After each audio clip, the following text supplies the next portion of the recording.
our speech choir entitled I Am an African Child by Echo McBeal. 1, 2, 3, 4.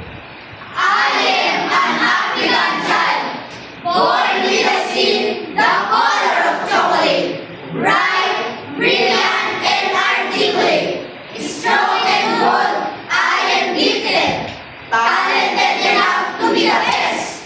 I am an African child, Often the target of pity. my future is not confined to charity. Give me a gift of a lifetime.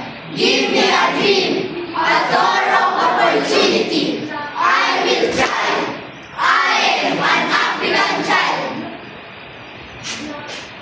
1, 2, 3, go. Do not hide my fault. Show me my wrong. I am like any other. Teach me to dream, and I will become. I am an African child. 1, 2, 3, go. I am the sun, daughter of the soil, rich in texture and content, full of potential for a better tomorrow. Teach me discipline, teach me character, teach me hard work, teach me to think like a star within me. I am an African child.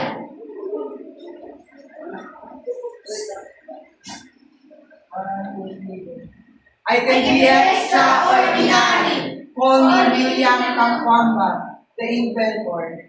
Give me a library with books. Give me a scrapyard and discarded electronics. Give me a broken bicycle. Plus the freedom to be you. And I will build you a windmill. I am an African child.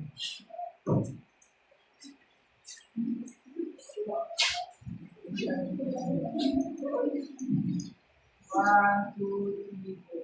We are the new generation, not afraid to be us, uniquely gifted, black and talented, shining like the stars we are. We are the child of Africa, making the best of us. Yes, we are an African child.